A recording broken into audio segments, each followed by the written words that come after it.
الرحمن الرحيم الحمد لله رب العالمين الصلاة والسلام على رسوله محمد وعلى آله وأصحابه أجمعين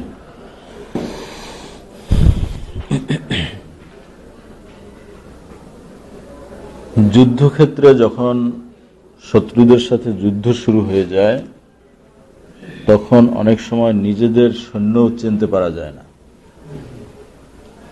যখন একদল আর এক দলের ভিতরে অনুপ্রবেশ করে চরম যুদ্ধ হয় এবং ধুলাবাড়ি উঠতে থাকে, তখন কোন মুসলমান কোন জায়গায় আছে এটা খুঁজে বের করা, চেনা অনেক কঠিন হয়ে যায়। এজন্য যুদ্ধের কৌশল হলো যে প্রত্যেকটা যুদ্ধে সৈন্যদের ভিতরে কিছু সংকেত ব্যবহার করা হয়। এই সংকেতগুলো বললে পরে চিনতে পারে যে একজন মুসলমান সৈন্য। আর এখন তো ওয়্যারলেস আছে, আর এইভাবে সামনাসামনি যুদ্ধ তো এখন হয় না। এখন বিমান দিয়ে আক্রমণ করা হয়, বোমা ফাটানো হয় ইত্যাদি। এই যুদ্ধে রাসূল সাল্লাল্লাহু আলাইহি ওয়াসাল্লাম মুসলমানদের বিভিন্ন গোত্রের জন্য বিভিন্ন সংকেত তিনি নির্ধারণ করে দিয়েছিলেন, তারা এই সংকেতগুলো ব্যবহার করতেন। যেমন মুহাজির যারা, তাদের জন্য একটা সংকেত ছিল ইয়া বনি আব্দুর রহমান। ইয়া বনি আব্দুর রহমান বললেই বুঝে যেত একজন মুহাজিরকে ডাকতেছে। আবার খাজরাজ গোত্রের জন্য ছিল ইয়া বনি আব্দুল্লাহ। আওস গোত্রের ছিল ইয়া বনি উবাইদুল্লাহ। অনুরূপভাবে কোন কোন বর্ণনায় আসছে স্বাভাবিকভাবে সব মুসলমানদের জন্য একটা সংকেত ছিল ইয়া মানসুর আমিত, অর্থাৎ হে সাহায্যপ্রাপ্ত ব্যক্তি, মারিয়া ফেলো, মানে শত্রুদেরকে মেরে ফেলো, আমিত, ইয়া মানসুর আমিত। এই সংকেতগুলো মুসলমানরা বলতো। কাফেররা তো কিছু বুঝতো না, তারা বুঝতো যে এমনি বলতেছে মারার জন্য, কিন্তু এগুলোর দ্বারা মানে কে কোথায় আছে এটা তারা চিনতে পারত।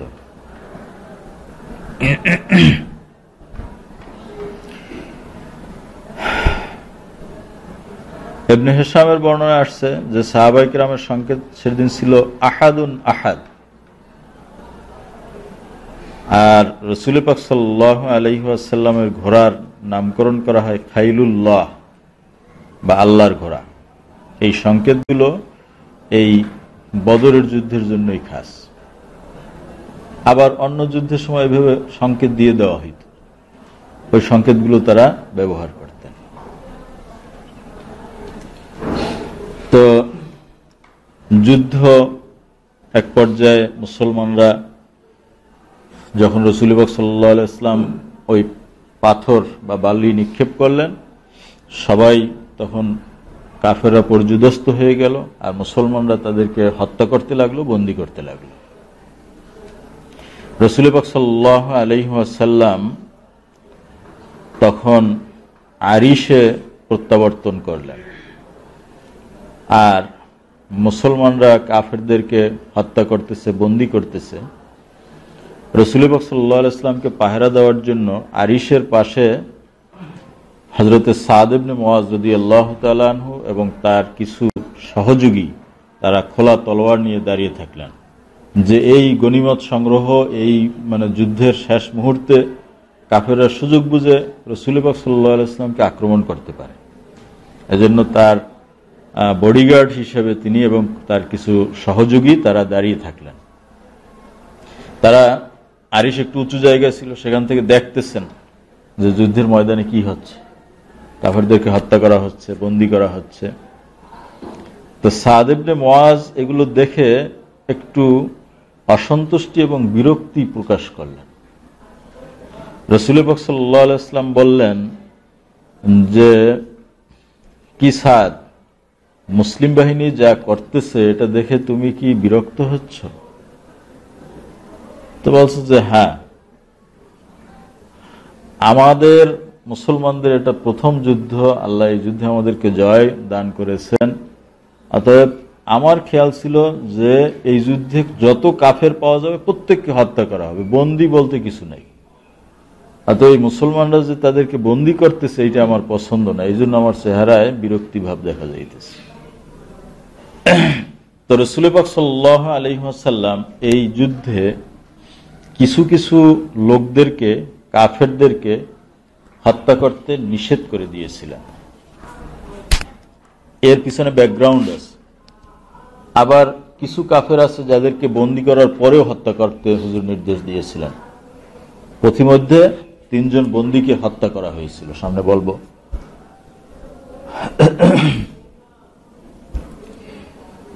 এদের ভিতরে বনু হাশেমের কোন লোককে হত্যা করতে হুজুর নিষেধ করলেন। এটা রাসূল পাক সাল্লাল্লাহু আলাইহি ওয়াসাল্লামের বংশের লোক। তারা রাসূল পাক সাল্লাল্লাহু আলাইহি ওয়াসাল্লামকে যদিও মুসলমান হয় নাই, কিন্তু মুসলমানদেরকে সাহায্য সহযোগিতা করেছে। সেই স্মৃতিগুলো মনে রাখতে হবে। বিশেষ করে সেই শিয়াবে আবি তালেবে, সেখানে মুসলমানদেরকে বন্দী করে রাখা হলো, মানে বনু হাশেমকে, শুধু মুসলমানদেরকে না, কার জন্য? রাসূল পাক সাল্লাল্লাহু আলাইহি ওয়াসাল্লামের জন্য। অর্থাৎ তার জন্য তার গোত্রের লোকেরা এই কষ্ট স্বীকার করেছেন। দুর্ভিক্ষের মতো অবস্থা সেখানে, কি কষ্ট। এজন্য হুজুর বললেন হয়তো তারা যুদ্ধে আসতে পারে, কিন্তু আমি তাদের থেকে প্রতিশোধ নিতে পারি না, এই জন্য বনু হাশেমের কেউকে তোমরা হত্যা করবে না। অনুরূপভাবে আবুল বাখতারি ইবনে হিশাম ইবনুল হারিস ইবনে আসাদ, যদি তার সাথে তোমাদের সাক্ষাৎ হয় তাকে হত্যা করবে না, কারণ তাকে জোর করে এই যুদ্ধে আনা হয়েছিল, সে ইচ্ছা আসেনি। আর আমার চাচা আব্বাস, তাকে যদি কেউ পাও তাকে হত্যা করবে না, তাকেও জোর করে আনা হয়েছে। হ্যাঁ, খাসভাবে তার কথা বলছেন। তো এই সময় আবু হুযায়ফা ইবনে উতবা ইবনে রাবিয়া, উনি বললেন যে আমরা আমাদের পুত্র, ভ্রাতুষ্পুত্র, এদেরকে পাইলে হত্যা করব, আর রাসূল পাক সাল্লাল্লাহু আলাইহি ওয়াসাল্লামের চাচা বললে তাকে ছেড়ে দেব, এটা কেমন কথা? আল্লাহর কসম, আমি যদি আব্বাসকে পাই তাকে হত্যা করব। অথচ হুজুর কি বলছেন? তাকে হত্যা করতে নিষেধ করছেন।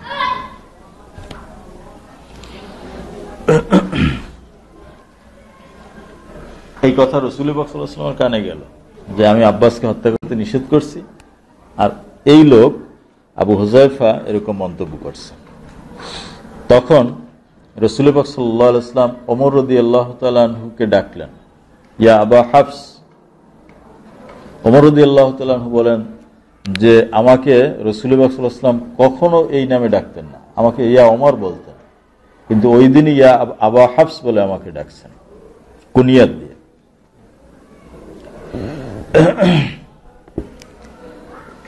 রাসূল পাক সাল্লাল্লাহু আলাইহি ওয়াসাল্লাম ওমরের কাছে বললেন যে ওমর, আমার চাচা আব্বাস, তার চেহারা তরবারি দিয়ে আঘাত করা হবে? ওমর রাদিয়াল্লাহু তাআলা আনহু বললেন, হুজুর এই কথা বলছে কে? আমাকে অনুমতি দেন, আমি তার গর্দান উড়িয়ে দিই। সে মুনাফিক হয়ে গেছে, হুজুরের নির্দেশের উপর থেকে এরকম কথা বলতে পারে? তা আবু হুযায়ফা বলেন যে এই কথাটা বলার কারণে আমি এত লজ্জিত হয়েছিলাম এবং শঙ্কিত ছিলাম যে আসলেই হয়তো আমি মুনাফিক হয়ে গেছি, আল্লাহ আমাকে শাহাদাতের মর্যাদা হয়তো দেবেন না কোনোদিন। জীবনের শেষ দিন পর্যন্ত এইভাবে তিনি আশঙ্কায় ছিলেন, কিন্তু আল্লাহ রাব্বুল আলামিন তাকে শাহাদাতের মর্যাদা দিয়েছেন। তিনি ইয়ামামার যুদ্ধের সময় শহীদ হয়ে মারা গেছেন। তো এরকম কিছু সাহাবী আছেন যাদের ছোটখাটো ভুল ত্রুটি আবার বড় কোনো অবদানের দ্বারা আল্লাহ তাআলা মিটিয়ে দিচ্ছেন। হামজাকে হত্যা করছিল কে? ওয়াহশী, উহুদের যুদ্ধে। কিন্তু ওয়াহশীর দ্বারা এমন একটা কাজ আল্লাহ তাআলা করাইছেন যে তার সব মিটে গেছে। ভণ্ড নবী মুসাইলামাতুল কাজ্জাবকে হত্যা করছিল। এভাবে এই যুদ্ধে তো 70 জন কাফের নিহত হয়েছিল। তার ভিতরে বড় বড় কিছু কাফেরদের নিহত হওয়ার ঘটনা, যেমন আবুল বাখতারি। আবুল বাখতারিকে হুজুর হত্যা করতে নিষেধ করেছিলেন এই জন্য, যেহেতু মক্কায় থাকা অবস্থায় এই আবুল বাখতারি তিনি কোনো মুসলমানদেরকে কখনো নির্যাতন করেন নাই, এরকম কোনো প্রমাণ নাই। এবং রাসূল পাক সাল্লাল্লাহু আলাইহি ওয়াসাল্লামের অপছন্দনীয় কোনো আচরণও সে কখনো অসৌজন্যমূলক আচরণ করে নাই। এবং বনু হাশেম এবং বনু আব্দুল মুত্তালিবকে যে বয়কট করা হয়েছিল,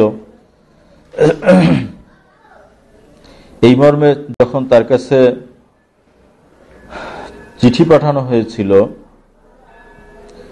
তখন ওই যে বয়কটনামা এটা ছিঁড়ে ফেলার জন্য যারা উদ্যোগ গ্রহণ করেছিলেন তাদের ভিতরে তিনি একজন ছিলেন। এই জন্য রাসূল পাক সাল্লাল্লাহু আলাইহি ওয়াসাল্লাম তাকে হত্যা করতে নিষেধ করেছেন। কিন্তু তারপরেও সে নিহত হয়েছে। কিভাবে হয়েছে? আনসারদের মিত্র আল মুজাজ্জির ইবনে জিয়াদ, তিনি রাসূল পাক সাল্লাল্লাহু আলাইহি ওয়াসাল্লাম তিনি আবুল বাখতারির সাথে সাক্ষাৎ করেন যুদ্ধের ময়দানে। তখন তিনি বললেন যে রাসূল পাক সাল্লাল্লাহু আলাইহি ওয়াসাল্লাম তোমাকে হত্যা করতে নিষেধ করে দিয়েছেন। আবুল বাখতারির সাথে তখন আর একটা লোক ছিল, লাইস গোত্রের জুনাদা ইবনে মুলাইহা, তার বন্ধু। তো ওই সাহাবী আবুল বাখতারিকে বললেন যে হুজুর তোমাকে নিষেধ করছেন হত্যা করতে। আবুল বাখতারি বললেন যে আর আমার সাথী যে তার ব্যাপারে কি বলছেন? বলছে তার ব্যাপারে হুজুর কিছু বলেন না, অতএব সে রক্ষা পাবে না, তোমাকে আমরা হত্যা করব না, কিন্তু এছাড়া সবাইকে হত্যা করতে হবে, তোমার বন্ধুও রেহাই পাবে না। তখন আবুল বাখতারি বললেন যে না, এটা হয় না, আমি যদি আজকে আমার প্রাণ রক্ষা করি আর আমার বন্ধুর প্রাণ বিনাশ হয়, তাহলে আমি বন্ধুত্বের কি নিদর্শন রাখলাম?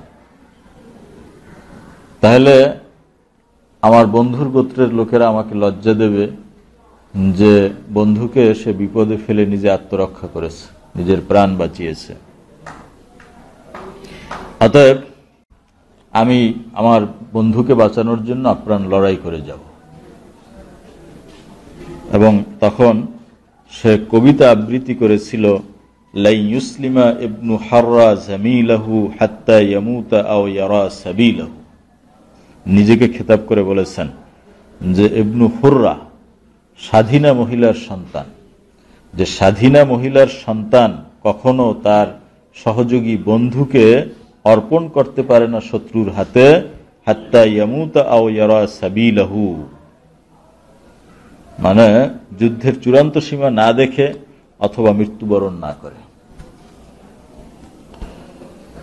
তখন ওই যে সাহাবী মুজাজ্জির, তিনি আবুল বাখতারি এবং তার সাথী উভয়ের সাথে যুদ্ধ করে উভয়কে হত্যা করলেন। তখন তিনিও কবিতা আবার আবৃত্তি করলেন, বাশশির বিউতমে মান আবাওয়া আবুহুল বাখতারি আও বাশশিরান্না বিমিসলিহা আনাল্লাযী ইউকালু আসলি মিন বালি আতআনু বিসসাআদাতি হাত্তা তানসানি। সাহাবীদের কবিতার সাথে সাথে এসে যেত আরবদের, শুধু সাহাবায়ে কেরামের কথা না, তারা এই যুদ্ধের ময়দানে মানুষ কত ভীত, এই সময় কিছু লেখা যায়, কবিতা বানানো যায়, কিন্তু তাদের যখন এরকম যুদ্ধ আসতো তখন আরো বেশি কবিতা বের হতো। উনি বলছেন যে যাদের পিতার নাম আবুল বাখতারি তাদেরকে ইয়েতিম হওয়ার সুসংবাদ দাও, মানে আবুল বাখতারির সন্তানদেরকে ইয়েতিম হওয়ার সুসংবাদ দাও। আও বাশশিরান্না বিমিসলিহা মিন্নি বানি, অথবা আমার পক্ষ থেকে আমার সন্তানদেরকে ইয়েতিম হওয়ার সংবাদ দাও, অর্থাৎ আমি মারা যাব অথবা তুমি মারা যাবে। আনাল্লাযী ইউকালু আসলি মিন বালি, বালি গোত্রের থেকে আমার উৎপত্তি। আতআনু বিসসাদাতি হাত্তা তানসানি, আমি লোহার বর্ষা দ্বারা শত্রুকে আঘাত করতে থাকি যতক্ষণ না আঘাত করতে করতে বর্ষা বাঁকা হয়ে যায়। তাই বলে আঘাত করলেন এবং প্রথমে তার আবুল বখতারির যে সহযোগী বন্ধু ছিল তাকে হত্যা করলেন আঘাত করে।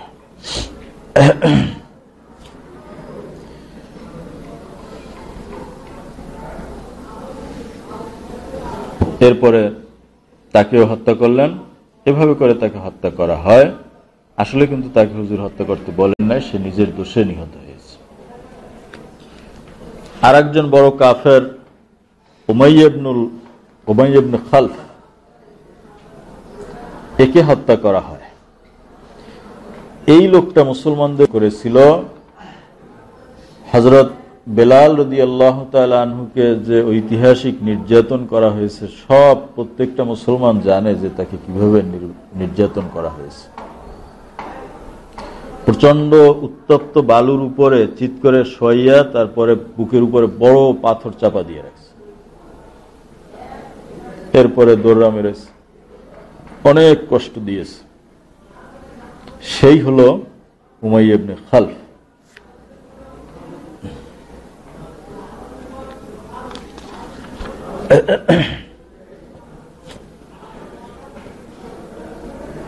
তো উমাইয়া ইবনে খালফ ইনি আব্দুর রহমান ইবনে আউফের বন্ধু ছিলেন, মক্কায় থাকার সময় বন্ধু ছিলেন।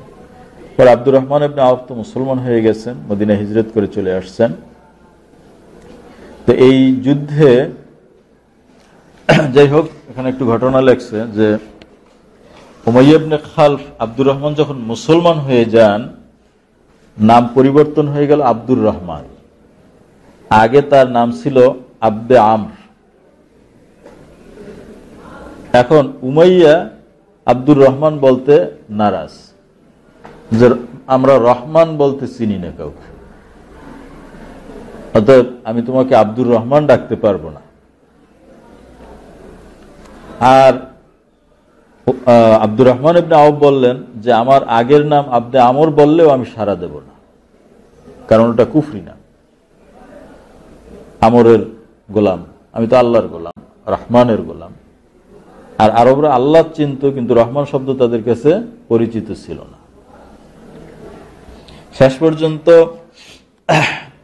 তাদের ভিতরে একটা চুক্তি হইল, ঠিক আছে, উমাইয়াকে বলা হইল যে তুমি এমন একটা নতুন নাম দাও যেটার ভিতরে কুফরি নাই। তখন সে একটা নাম বানাইল আবু আলী।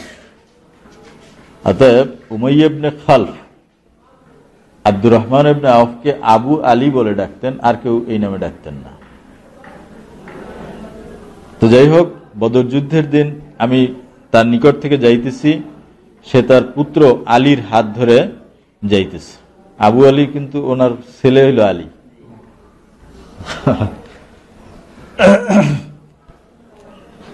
আমার সাথে কয়েকটা লৌহ বর্ম ছিল। আব্দুর রহমান ইবনে আউফ বলেন,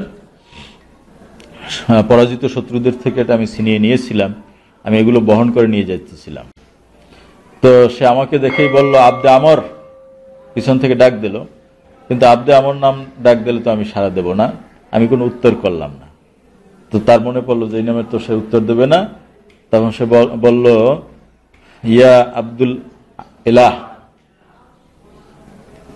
তখন আমি বললাম যে হ্যাঁ। তো যাই হোক, সে বলল তুমি কি আমার দিকে মনোযোগ দেবে? তোমার কাছে যে লৌহ বর্ম আছে তার চেয়ে আমি তো উত্তম নাকি? বলছে হ্যাঁ। বলছে ঠিক আছে, তাহলে তুমি এক কাজ করো, আমাকে বন্দি করে নিয়ে যাও। কারণ যদি কোনো মুসলমান কাউকে বন্দি করে সে নিরাপদ হয়ে গেল, আর যদি আজকে এখন আমাকে তুমি বন্দি না করো তাহলে যে কোনো মুসলমান এসে আমাকে হত্যা করে দিতে পারে। বিচক্ষণ মানুষ তো। উনিও ঠিক আছে, তাহলে ওই তার ছেলেকে আর তাকে বন্দি করে তিনি নিয়ে আসতেছিলেন। এর মধ্যে হযরত বেলাল রাদিয়াল্লাহু তাআলা আনহু দূরে বসে দেখলেন তাকে। দেখেই সব মুসলমানদেরকে ডাক দিলেন যে, এই উমাইয়া ইবনে খালফ, তোমরা তাড়াতাড়ি আসো। এর মধ্যে কয়েকজন সাহাবী চারদিক থেকে তাদেরকে ঘিরে ফেললেন। আব্দুর রহমানও তাদের মধ্যে আছেন। বেলাল রাদিয়াল্লাহু তাআলা আনহু বলছেন যে, আজকের দিন, বদরের দিনে যদি আমি তাকে হত্যা করতে না পারি, তাহলে আমার জীবনে আর কোনো কল্যাণ নাই। এই সুযোগ হাতছাড়া করা ঠিক হবে না। আব্দুর রহমান বললেন যে, আমি তাকে বন্দী করছি, তোমরা তাকে মারো না। কে কার কথা শোনে?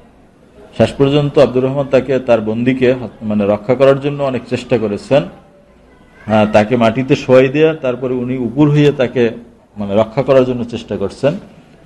এতে আব্দুর রহমান ইবনে আউফের একটা পা আহত হয়েছে। আর বেলাল রাদিয়াল্লাহু তাআলা আনহু এবং অন্যান্য সাহাবীরা তখন তাকে নিচ থেকে তলোয়ার ঢুকিয়ে দিয়ে হত্যা করে দিল।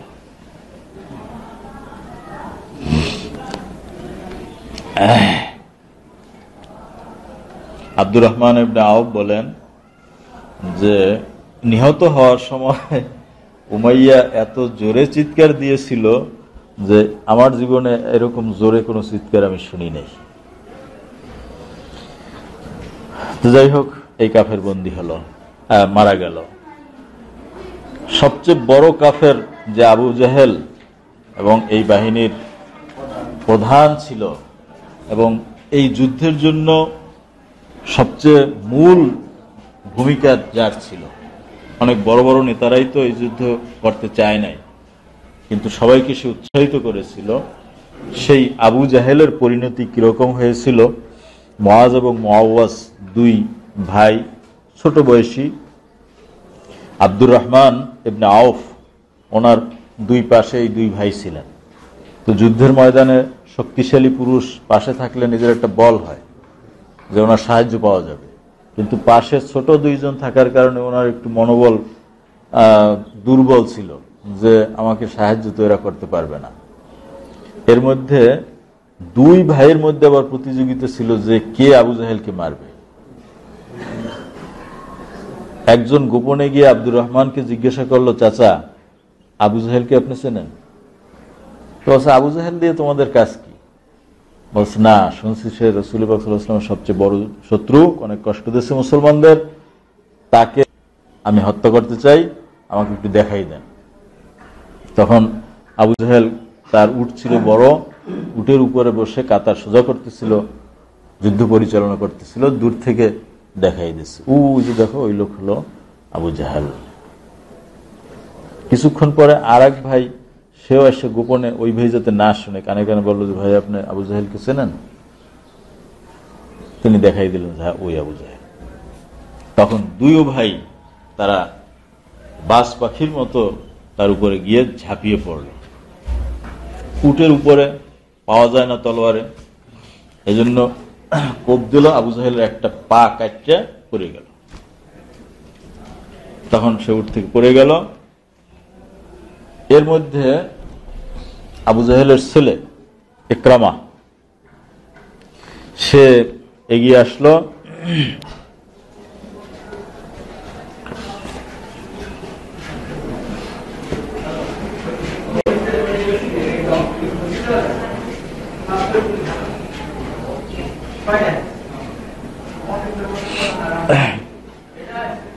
সে আঘাত করে মুআজের একটা হাতকে কেটে ফেললো, কিন্তু অল্প একটু বাজানো ছিল।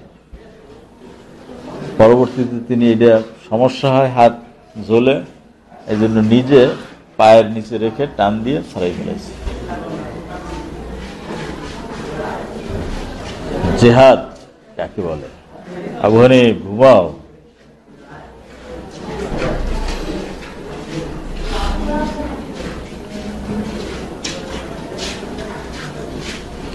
তো যাই হোক, এর পরেও তিনি হযরত ওসমান রাদিয়াল্লাহু তাআলা আনহুর সময়কাল পর্যন্ত জীবিত ছিলেন। তো আবু জাহেল আহত হয়ে সেখানে পড়ে গেল।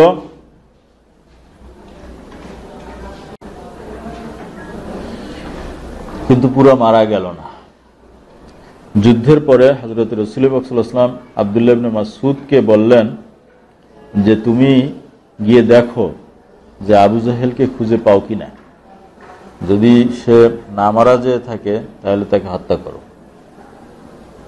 তো বলছে আবু জাহেলকে আমি চিনবো কিভাবে? বলছে চিনবা যে তার পায়ের হাঁটুতে দেখবে একটা আঘাত আছে। আমি আবু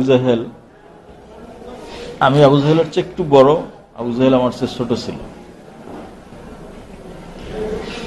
তো একদিন আব্দুল্লাহ ইবনে জাদআনের বাড়িতে আমরা দাওয়াত খাইতে গেছিলাম, ছোট্ট অবস্থায়, রাসূল সাল্লাল্লাহু আলাইহি ওয়াসাল্লাম বলেন। সেখানে গিয়ে আমার মধ্যে আর তার মধ্যে একটা বিষয়ে ঝগড়া হইল, ছোট বাচ্চাদের মধ্যে যেরকম ঝগড়া হয়। তো এরপরে হাতাহাতিও হইল। এক পর্যায়ে আমি তাকে জোরে আঘাত করলাম, সে হুমড়ি খেয়ে একটা পাথরের উপরে পড়ে গিয়েছিল, তার হাঁটু এখান থেকে কেটে গিয়েছিল, সেই দাগটা এখন আছে। অতএব আবু জাহেলকে চিনতে না পাইলে তার হাঁটুতে দাগ দেখবে। এরপরে ইবনে মাসউদ গেলেন, গিয়ে আবু জাহেলকে পাইলেন। আবু জাহেল তখনও মারা যায় নাই, তার বুকের উপরে উঠলেন। আবু জাহেল বলতেছে যে তুমি খুব শক্ত জায়গায় উঠছ, হে রাখাল। ইবনে মাসউদ মক্কায় থাকা অবস্থায় রাখাল ছিলেন। জিজ্ঞাসা করলেন যে আজকে কাদের জয় হয়েছে, মুসলমানদের না কাফেরদের? আমাদের। তো বলছে এটা এখনো বোঝেন না আপনি যে আমি আপনার বুকের উপরে উঠছি, আপনাদের জয় হইলে কি এটা সম্ভব হইতো? বলছে ঠিক আছে, তুমি যদি আমাকে মারতেই চাও তাহলে কল্লাটা একটু বড় করে কাটবে, যাতে অন্যান্য কল্লার ভিতরে আমার কল্লাটা নেতা হিসেবে একটু বড় থাকে। কল্লা কাটলেন, কল্লা কাটিয়া রাসূল পাক সাল্লাল্লাহু আলাইহি ওয়াসাল্লামের কাছে নিয়ে আসলেন। তখন রাসূল পাক সাল্লাল্লাহু আলাইহি ওয়াসাল্লাম খুশি হয়ে সিজদায় শুকর আদায় করলেন। কোন কোন বর্ণনায় এসেছে হুজুর 2 রাকাত নামাজ আদায় করলেন এবং হুজুর বললেন আলহামদুলিল্লাহিল্লাযী সাদাকা ওয়া'দা ওয়া নাসারা আবদা ওয়া হাযামাল আহযাবা ওয়াহদা।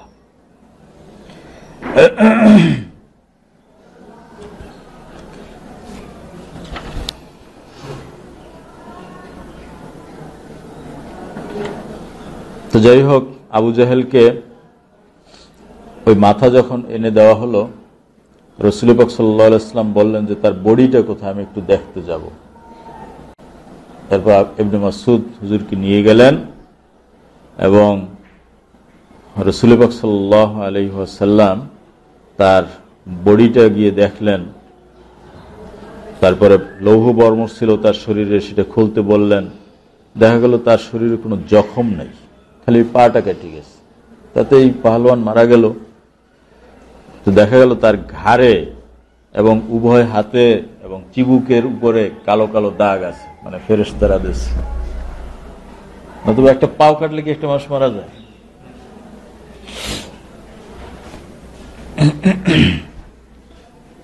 আল বিদায়া ওয়ান নিহায়া এবং সুবুলুল হুদা ওয়ার রাশাদ, এই 2 কিতাবের ভিতরে লেখে যে কিয়ামত পর্যন্ত আবু জাহেলকে এই বদরের প্রান্তরে শাস্তি দেওয়া হতে থাকবে। এবং ইবনে আবিদ দুনিয়া ইমাম শাবির সূত্রে বর্ণনা করেন যে এক ব্যক্তি রাসূল পাক সাল্লাল্লাহু আলাইহি ওয়াসাল্লামের কাছে এসে বললেন যে আমি একদিন বদরের প্রান্তর থেকে যেতেছিলাম, তখন একটা আশ্চর্য ঘটনা দেখলাম যে মাটির ভিতর থেকে একটা লোক বের হচ্ছে, আর একটা লোক তাকে চাবুক মারতেছে। চাবুক মারতে মারতে তাকে আবার মাটির ভিতরে অদৃশ্য করে ফেলছে। এরপরে আবার সেই লোকটা মাটির ভিতর থেকে বের হচ্ছে, আবার চাবুক মেরে তাকে মাটির ভিতরে ফিরিয়ে দেওয়া হচ্ছে। রাসূল পাক সাল্লাল্লাহু আলাইহি ওয়াসাল্লাম বললেন যে ওই হলো আবু জাহেল, কিয়ামত পর্যন্ত তাকে ওইভাবে শাস্তি দেওয়া হবে। এই যুদ্ধে অনেক অলৌকিক ঘটনা ঘটেছিল, যেমন ওকাশা ইবনে মেহসান আল আসাদি যুদ্ধ করতে করতে ওনার তলোয়ারটা ভেঙে গিয়েছিল। রাসূল পাক সাল্লাল্লাহু আলাইহি ওয়াসাল্লাম তাকে একটা খেজুরের ডাল হাতে দিয়ে বললেন, এটা দিয়ে যুদ্ধ কর। উনি একটু চিন্তা করলেন যে খেজুরের ডাল দিয়ে কি তলোয়ারের সাথে যুদ্ধ করা যায়। খেজুরের ডালটা হাতে নিয়ে কয়েকবার লাড়াচাড়া করলেন। কয়েকবার লাড়াচাড়া করার মধ্যেই সেই ডালটা একটা লোহার তলোয়ারে পরিণত হয়ে গেল। এই তলোয়ারের নাম রাখা হয়েছিল আওন বা সাহায্য। এবং যুদ্ধের পরেও এই তলোয়ার তার কাছে সংরক্ষিত ছিল এবং এই তলোয়ার দিয়ে সে আল্লাহর রাস্তায় বহু যুদ্ধ করছেন। এমনকি আবু বকর রাদিয়াল্লাহু তাআলা আনহুর খেলাফতের আমলে ভণ্ড নবী তুলাইহা আল আসাদির হাতে তিনি শহীদ হয়েছেন। সেই পর্যন্ত এই তলোয়ার দিয়ে তিনি যুদ্ধ করেছেন। আর এক ব্যক্তি হলেন সালামা ইবনে আসলাম। তাকেও রাসূল পাক সাল্লাল্লাহু আলাইহি ওয়াসাল্লাম এভাবে একটা খেজুরের ডাল দিয়েছিলেন, যেটা তলোয়ারে পরিণত হয়ে গিয়েছিল। এই সাহাবী তিনি আবু ওবায়দার নেতৃত্বে জাসারের যুদ্ধের সময় শাহাদাত বরণ করেন। আর এক সাহাবী হযরতে কাতাদা ইবনে নুমান, বদরের যুদ্ধের দিন প্রচন্ড আঘাতের কারণে তার চক্ষু কোটর থেকে বের হয়ে ঝুলে পড়েছিল। অনেক সাহাবী পরামর্শ দিলেন যে এটা তুমি কাটতে ফেলাই দাও, নতুবা এইভাবে রাখা কি সম্ভব? আর তখন তো অপারেশন চিকিৎসা ছিল। রাসূল পাক সাল্লাল্লাহু আলাইহি ওয়াসাল্লাম বললেন যে না, কাটার দরকার নেই, আমার কাছে নিয়ে আসো। তাকে হুজুর কাছে নিয়ে আসা হলো। রাসূল পাক সাল্লাল্লাহু আলাইহি ওয়াসাল্লাম হাত দিয়ে সেই চক্ষুটা তার কোঠরের ভিতরে ঢুকাইয়া মোছা দিয়ে দিলেন, চোখ ভালো হয়ে গেল। তার অপর চোখের চেয়ে ওই চোখে তিনি ভালো দেখতেন।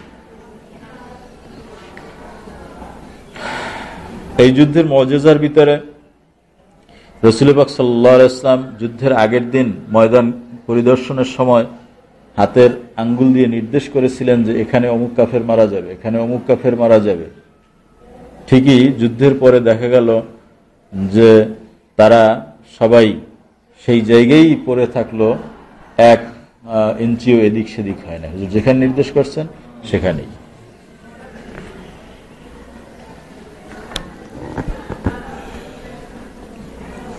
কুরাইশ নেতৃবৃন্দের লাশ 70 জন নিহত হলেন। এদের মধ্য থেকে 24 জনের লাশ বদরের কূপের ভিতরে নিক্ষেপ করা হয়। তবে উমাইয়া ইবনে খালফ বড় বডি ছিল, বর্ম পরিহিত ছিল, তার লাশ ফুলে উঠেছিল।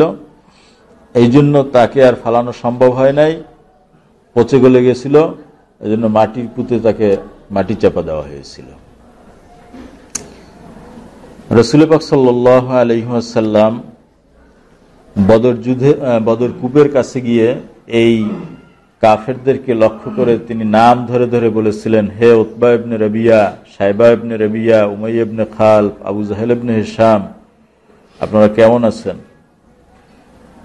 আল্লাহ আপনাদেরকে যে ওয়াদা করছেন সেটা কি আপনারা পেয়েছেন? যে কথা আমি আপনাদেরকে শুনাইতাম যে আল্লাহর সাথে শত্রুতা করলে কি পরিণাম, সেটা কি পেয়েছেন? আমরা কিন্তু আমাদের প্রতিশ্রুতি পেয়েছি। আল্লাহ আমাদেরকে যে প্রতিশ্রুতি দিয়েছিলেন সেটা আমরা পেয়েছি। সাহাবায়ে কেরাম তখন বলতে লাগলেন যে হুজুর আপনি কাদের সাথে কথা বলেন, এরা কি কথা শোনে? রাসূল পাক সাল্লাল্লাহু আলাইহি ওয়াসাল্লাম বললেন, মা আনতুম বি আসমা লিমা আকুলু মিনহুম, যে আমি যে কথাগুলো বলতেছি তা তারা যেভাবে শুনতেছে তার চেয়ে তোমরা মোটেও ভালো শুনতেছো না।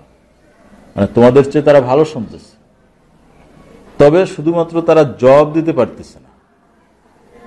তো যাই হোক, এখানে হযরতে আয়েশা সিদ্দিকা রাদিয়াল্লাহু তাআলা আনহা মতবিরোধ করেছেন।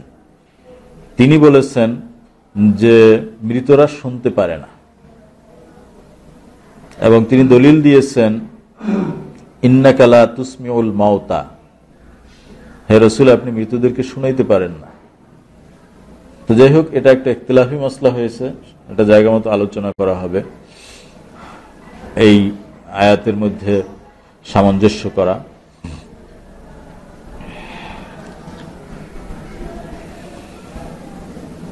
এখানে কতিপয় কুরাইশ যুবক ছিল যারা এই যুদ্ধে এসেছিল এবং এদের ব্যাপারে আসলে খুবই আফসোস জাগে যে তারা মুসলমান হয়েছিল, কিন্তু তাদের আত্মীয় স্বজনের চাপে তারা পরে আবার ইসলাম ধর্ম ত্যাগ করতে বাধ্য হয়েছে মক্কা শরীফে বসে। এরা মুস্তাদআফিনা ফিল আরদের মধ্যে, যুদ্ধের সময় যখন আসলো তাদেরকেও যুদ্ধে নিয়ে আসলো এবং তারা নিহত হলো। তো এদেরকে নাজাত দেওয়া হবে না। আসলে তাদের ত্রুটিটা ছিল এই যে তারা চাপের মুখে ইসলাম ত্যাগ করা তাদের জন্য উচিত হয় নাই, তাদের উচিত ছিল চাপের মুখে হিজরত করে অন্যত্র চলে যাওয়া, যেভাবে সবাই হিজরত করেছে। এই জন্য তারা নাজাত পাবে না। এদের সম্পর্কে আল্লাহ তাআলা কোরআন শরীফে বলেছেন, ইন্নাল্লাযীনা তাওয়াফাহুমুল মালাইকাতু যালিমি আনফুসিহিম, তারা নিজেদের নফসের উপরে জুলুম করেছে। ফেরেশতারা যখন তাদের রূহ কবজের জন্য আসলো, ক্বালু ফীমা কুনতুম, জিজ্ঞাসা করলো তোমরা কোন দলের? ক্বালু কুন্না মুস্তাদআফিনা ফিল আরদ, যে আমরা দুর্বলদের দলের। ক্বালু আলাম তাকুন আরদুল্লাহি ওয়াসিআতান ফাতুহাজিরু ফিহা, এই অভিযোগে এই ওজরে কাজ হবে না, আল্লাহর জমিন তো প্রশস্ত ছিল, তোমরা হিজরত কেন করলে না?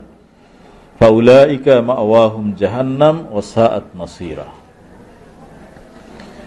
এদের নাম হলো আসাদ ইবনে আব্দুল উজ্জা, মখজুম গোত্রের আসাদ ইবনে আব্দুল উজ্জা গোত্রের হারিস ইবনে মুআজ, মখজুম গোত্রের আবু কায়েস এবং একই গোত্রের আবুল কায়েস ইবনুল ওয়ালিদ, জুমাহ গোত্রের আলী ইবনে উমাইয়া ইবনে খালফ এবং সাহাম গোত্রের আল আস ইবনু মুনাব্বিহ ইবনুল হাজ্জাজ। এই দুর্ভাগা যুবক তারা এই কাফেরদের দলে নিহত হয়েছিল। মুসলমানরা এই যুদ্ধে কাফেরদের থেকে যে গনিমত লাভ করেছিলেন তার ভিতরে 150টি উট, বহু আসবাবপত্র, কাপড় চোপড়, চামড়া। কুরাইশরা অনেক চামড়া নিয়ে আসছিল আরব মানে মক্কা থেকে, উদ্দেশ্য ছিল যে এটা বিক্রি করবে, যে এগুলো বিক্রি করে টাকা হলে এর দ্বারা খরচ মিটাইবে। তো এই জন্য কিছু চামড়াও নিয়ে আসছিল তারা। এগুলো, তারপরে 10টি ঘোড়া, বহু অস্ত্রশস্ত্র, আবু জাহেলের উট। এই আবু জাহেলের উটটা রাসূল পাক সাল্লাল্লাহু আলাইহি ওয়াসাল্লামের কাছে ছিল, পরে হুজুর এটা ব্যবহার করতেন, এটার উপরে চড়ে যুদ্ধ করছেন হুজুর। তো মাদিক এবং নাজিয়া এর মধ্যবর্তী একটা স্থান আছে সায়ের, এই জায়গায় পৌঁছার পরে রাসূল পাক সাল্লাল্লাহু আলাইহি ওয়াসাল্লাম সাহাবীদের ভিতরে গনিমত বন্টন করলেন। সাহাবায়ে কেরাম গনিমত তো এটাই জীবনে প্রথম, অর্থাৎ তাদের এ ব্যাপারে কোনো নিয়ম ছিল না, আর আল্লাহ তাআলা নিয়ম তখনও নাজিল করেন নাই। তো যুদ্ধের সময় 3 দল ছিল সাহাবায়ে কেরাম। এক দল যারা কাফেরদের পশ্চাৎ ধাবন করতেছিল, পিছনে ধাওয়া করে তাদেরকে বন্দী করতেছিল, মানে মদিনা থেকে তাড়িয়ে দিচ্ছিল। আরেক দল ছিল যারা গনিমত সংগ্রহ করতেছিল। আরেক দল ছিল যারা রাসূল পাক সাল্লাল্লাহু আলাইহি ওয়াসাল্লামকে পাহারা দিচ্ছিল। এই 3 দল ইখতিলাফ করলেন যে হুজুরকে পাহারা দেওয়া এটা সবচেয়ে বড় কাজ, অতএব গনিমত আমরা পাবো। আরেক দল বলছে যে গনিমত আমরা নিজেরা সংগ্রহ করে আনছিলাম, তোমরা আনছিলা, আমরা তো গনিমত টুকাই আনছি, অতএব এটার হকদার আমরা। আরেক দল বলছে যে কাফেরদেরকে খেদাই না দিলে গনিমত পাইতে কোথায়, অতএব গনিমতের হকদার আমরা। এই নিয়ে ঝগড়া হইল। আল্লাহ রাব্বুল আলামিন বললেন, ইয়াসআলুনাকা আনিল আনফাল কুলিল আনফালু লিল্লাহি ওয়ার রাসূল, যে গনিমত কেউ পাবা না, গনিমত হলো আল্লাহ এবং তার রাসূলের। ফাত্তাকুল্লাহ ওয়া আসলিহু যাতা বাইনিকুম ওয়া আতিউল্লাহ ওয়া রাসূলহু ইন কুনতুম মুমিনিন, অতএব তোমরা তাকওয়া অবলম্বন করো, নিজেদের ভিতরে সংশোধন হও, আল্লাহর আনুগত্য করো, রাসূলের আনুগত্য করো, এটাই মুমিনের আলামত। অতএব গনিমত বন্টনের সমস্ত দায়িত্ব হুজুরের হাতে দিয়ে দিলেন আল্লাহ তাআলা। কারণ হুজুর কিভাবে বন্টন করবেন এটা হুজুরকে নির্দেশ দেওয়া হলো। ওয়ালামু আন্নামা গানিমতুম মিন শাইইন ফাআন্না লিল্লাহি খুমুসাহু ওয়া লির-রাসূলি ওয়া লিযিল কুরবা ওয়াল ইয়াতামা ওয়াল মাসাকিন ওয়া ইবনিস সাবিলি ইন কুনতুম আমানতুম বিল্লাহি ওয়া মা আনজালনা আলা আবদিনা ইয়াওমাল ফুরকান ইয়াওমাল তাকাল জামআন আল্লাহু আলা কুল্লি শাইইন কাদির। যে গনিমতের সম্পদের 1/5 এটা আল্লাহ এবং তার রাসূলের জন্য, নিকটাত্মীয়, ইয়াতীম, মিসকিন, পথচারীদের জন্য 5 ভাগের 1 ভাগ। বাকিটা যারা যুদ্ধে অংশগ্রহণ করবে তাদের ভিতরে সমহারে বন্টন করতে হবে। রাসূল পাক সাল্লাল্লাহু আলাইহি ওয়াসাল্লাম এভাবে বন্টন করলেন।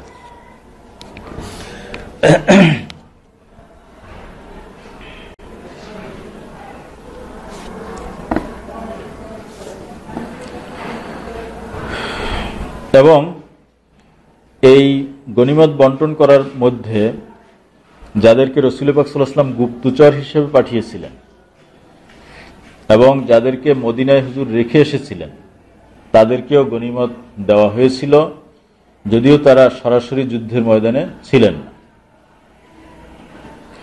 এরপরে রাসূল পাক সাল্লাল্লাহু আলাইহি ওয়াসাল্লাম বদর যুদ্ধের বিজয় সংবাদ মদিনায় পৌঁছানোর জন্য হযরত আব্দুল্লাহ ইবনে রাওয়াহা এবং হযরত যায়েদ ইবনে হারেসাকে মদিনায় পাঠিয়ে দিলেন। তারা আকিক নামক জায়গা থেকে 2 জন আলাদা হয়ে গেলেন। একজন মদিনার উচ্চ ভূমিতে গিয়ে সুসংবাদ দিলেন আর একজন নিম্ন ভূমিতে। তো সুসংবাদ দিতেছিলেন রাসূল পাক সাল্লাল্লাহু আলাইহি ওয়াসাল্লাম নিরাপদে আছেন, মুসলমানদের জয় হয়েছে, কাফেররা নিহত হয়েছে এবং কাফেরদের নাম বললেন যে এরকম বড় বড় কাফের আবু জাহেল, উতবা, সাইবা, রবিয়া সব মারা গেছে। বিশ্বাসই করতে পারতেছিল মানুষ। সত্য বলতেছেন, হ্যাঁ সত্য বলতেছে। আর হযরতে যায়েদ ইবনে হারেসা, তাকে রাসূল পাক সাল্লাল্লাহু আলাইহি ওয়াসাল্লাম নিজের উট, যায়েদ তো হুজুরের পালক পুত্র, হুজুর নিজের উট কাসওয়া বা আদবা এই উট দিয়ে দিলেন। সেই উটে তিনি আরোহণ করে আসলেন। তিনি এইভাবে নিম্নভূমিতে ঘোষণা করতেছিলেন এবং সুহাইল ইবনে আমরকে বন্দী করছেন, এরকম বড় বড় নেতাদের বন্দী করছেন।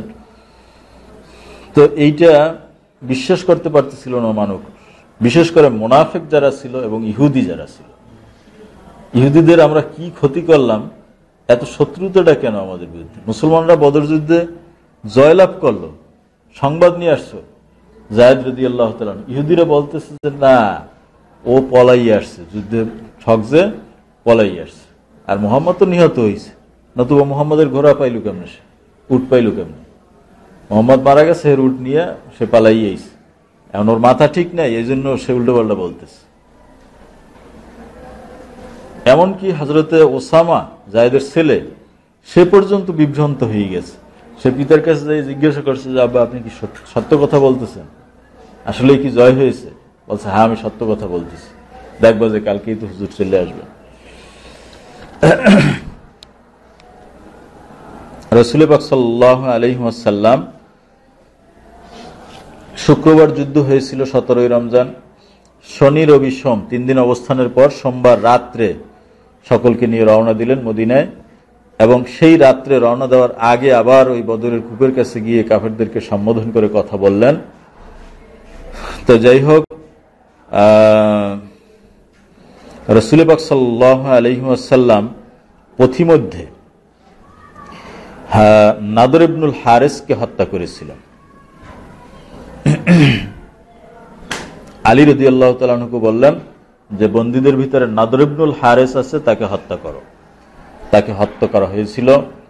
পরবর্তীতে এই নাদর ইবনুল হারিসের কন্যা কুতাইলা বিনতুন নাদর, তিনি পিতার শোকে একটা কবিতা লিখেছিলেন, মর্মস্পর্শী কবিতা। রাসূল পাক সাল্লাল্লাহু আলাইহি ওয়াসাল্লাম যখন এই কবিতা শুনলেন, হুজুর এত কানলেন যে তার চোখ থেকে পানি পড়ে দাড়ি ভিজে গিয়েছিল। হুজুর বলেছেন যে আমি যদি এই কবিতা আগে শুনতাম তাহলে তাকে হত্যা করতে বলতাম না।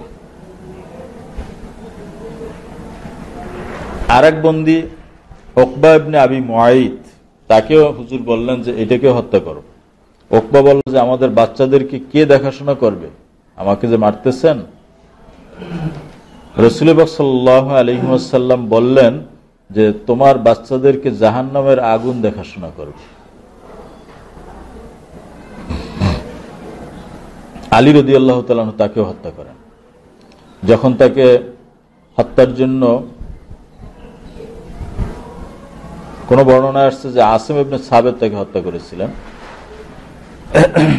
যখন তাকে হত্যার জন্য সামনে নিয়ে আসা হলো, তখন সে বলল যে হে মুসলমানরা, আমাকে কিসের অপরাধে হত্যা করা হচ্ছে? রসুল আসিম বললেন যে আল্লাহ এবং তার রসুলের প্রতি শত্রুতা পোষণ করার কারণে। সে বলল রসুল সাল্লাল্লাহু আলাইহি ওয়াসাল্লামকে যে হুজুর, আমাকে কি আপনি কুরাইশদের সামনেই হত্যা করতে নির্দেশ দিলেন? বলছে যে হ্যাঁ। এবং হুজুর তখন বললেন যে তোমরা জেনে রাখো, তোমরা কি জানো যে এই উকবা ইবনে আবি মুআইত সে আমার সাথে কি আচরণ করেছিল? আমি কাবাঘরের সামনে মাকামে ইব্রাহিমে সেজদা দিয়ে নামাজ পড়তেছিলাম, তখন সে আমার ঘাড়ের উপরে পা রেখে এত জোরে চাপ দিয়েছিল যে আমার মনে হয়েছিল যে আমার চক্ষু বের হয়ে যাবে। এই হলো সেই উকবা। আরেকদিন আমি সেজদারত ছিলাম, সে তখন ওই যে উঠে নাড়ি বুড়িয়ে এনে আমার পিঠ দিয়েছিল, তখন আমার ছোট্ট মেয়ে ফাতেমা সে এসে এগুলো পরিষ্কার করেছিল। অতএব এই চরম বিদ্বেষ মুসলমানদের মধ্যে উপরে রাখার কারণে এই দুই ব্যক্তিকে হত্যা করা হয়েছে। এটা আল্লাহর নির্দেশেই করা হয়েছে। হুজুর জানতে পেরেছিলেন যে এদের বিদ্বেষ কোনোদিন দূর হবে না, এজন্য এদেরকে হত্যা করা হয়। আর কেউ কেউ বলেন যে আরো একজন ছিল, মোট 3 জনকে এভাবে হত্যা করা হয়েছিল। পথিমধ্যে রাসূল পাক সাল্লাল্লাহু আলাইহি ওয়াসাল্লাম আবু হিন্দের সাথে সাক্ষাৎ করেন, যিনি রাসূল পাক সাল্লাল্লাহু আলাইহি ওয়াসাল্লামের খৌরকার ছিলেন, নাপিত। সে কিছু হাদিয়া নিয়ে আসছিল রাসূল পাক সাল্লাল্লাহু আলাইহি ওয়াসাল্লামের কাছে, ছাতু, ঘি এবং খেজুর। এর দ্বারা মানে একটা খাবার তৈরি করা হয় যেটাকে হায়েস বলা হয়। এটা নিয়ে এসেছিলেন, হুজুর এটা গ্রহণ করলেন এবং হুজুর বললেন যে এই ব্যক্তি তোমাদের আনসারদের মধ্যে তাকে তোমরা গণনা করবে সবসময়, এবং তোমরা তার সাথে মেয়ে বিবাহ দেবে, কারণ আরবরা এক গোত্র আর এক গোত্রে বৈবাহিক সম্পর্ক করত না, গোত্র দেখত।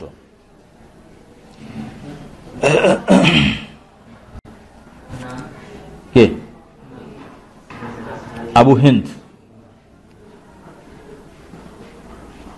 রাসূল পাক সাল্লাল্লাহু আলাইহি ওয়াসাল্লাম বিজয়ী বেশে মদিনায় আগমন করলেন। পথিমধ্যে যত গোত্র ছিল, যত লোক ছিল, তারা রাসূল পাক সাল্লাল্লাহু আলাইহি ওয়াসাল্লামকে দেখে খুব সম্মান করতে লাগলো যে বিজয়ী হয়ে আসছে কাফেরদের সাথে, কুরাইশদের সাথে। এই সময় হযরতে সালামা ইবনে ওয়াক্কাস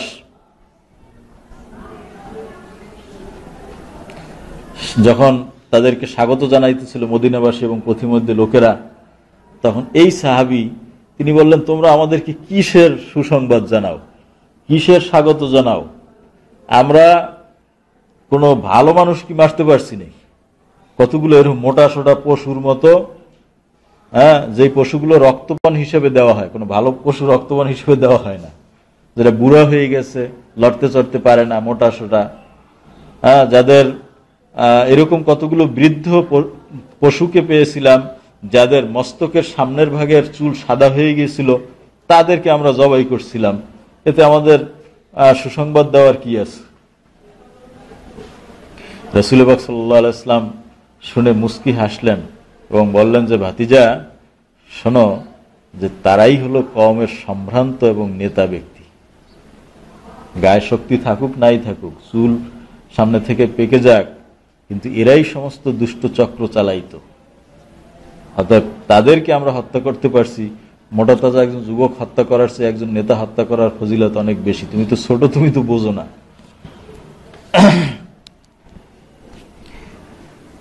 এই ঘটনায় মক্কার বহু লোক মুসলমান হয়েছিল, বিশেষ করে ইহুদিরা। তারা বুঝতে পেরেছিল যে এই হলো আসলে নবী। তাওরাতে যার কথা বলা হয়েছে, সুসংবাদ দেওয়া হয়েছে, সে ব্যাপারে তাদের সন্দেহ দূর হয়ে গেল। এবং বাহ্যত হযরতে আব্দুল্লাহ ইবনে উবাই ইবনে সালুল, সে বাহ্যত মুসলমান হলো, যে মুনাফিক ছিল এই সময়, এই বদর যুদ্ধের পরে সে মুসলমান হয়েছিল। 22 রমজান রাসূল পাক সাল্লাল্লাহু আলাইহি ওয়াসাল্লাম বুধবার সানিয়াতুল ওয়াদা থেকে মদিনায় প্রবেশ করেছিলেন। হিজরতের পরে এখান থেকেই তিনি এসেছিলেন।